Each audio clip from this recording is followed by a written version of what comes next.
दार्जिलिंग जिले के फांसीदेवा थाना क्षेत्र से लैंड जिहाद का एक मामला सामने आया है। वहां के आदिवासी समाज के लोगों ने आरोप लगाया है कि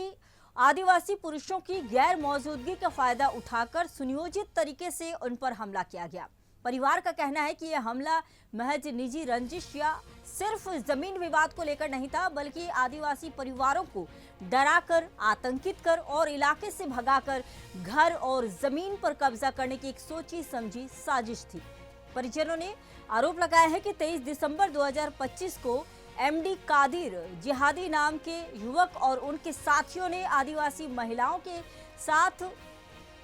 घर में घुसकर हमला किया उन पर। साथ ही आरोप ये भी लगे हैं कि मारपीट की गई, कपड़े फाड़े गए, यौन हिंसा का भी प्रयास किया गया और घर में आग लगाने की कोशिश की गई। घटना के वक्त रोशनी ओराव 7 महीने की गर्भवती बताई जा रही है। परिवार का दावा है कि इस बर्बर हमले की वजह से रोशनी ओराव को गंभीर चोटें आई, जिसके बाद समय से पहले प्रसव हुआ। चिकित्सकीय दस्तावेजों के अनुसार नवजात का वजन अत्यंत कम था और जन्म के 4 दिन बाद ही उसकी मौत हो जाती है। पीड़ित परिवार इसे गर्भ में पल रहे बच्चे की जान लेने जैसा अपराध मान रहा है। परिजनों का यह भी कहना है कि हमले के पीछे असली मकसद आदिवासी जमीन पर कब्जा करना था। उनका आरोप है कि इस तरह के हमलों के जरिए आदिवासी समाज को डराकर उनके पैतृक इलाकों से बाहर किया जा रहा है, जिससे कि वे लैंड जिहाद की रणनीति से किया गया हमला बता रहे हैं। मामले में और भी गंभीर आरोप सामने आए हैं। हेमा मुंडा सहित परिजनों का ये कहना है कि आरोपियों को राजनीतिक और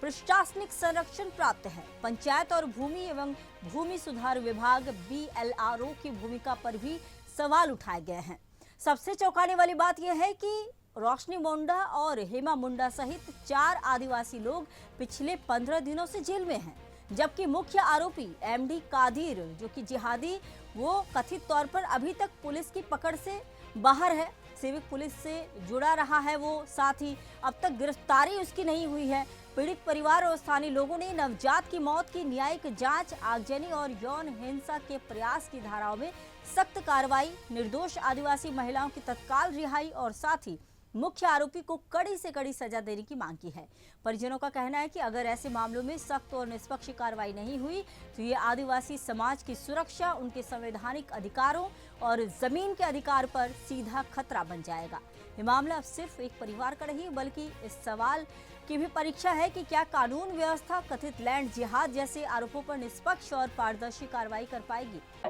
नया जन्म होला दिसंबर 4 तारीख और दिसंबर 4 तारीख और 23 तारीख दिसंबर 23 तारीख के थैर खिली गला मोर भैंसुर कर बेटा, मोर दुनो बेटा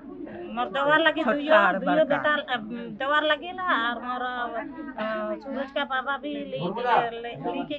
गेला हुआ थाना में। थाना से एखन कोर्ट के कह रहे 7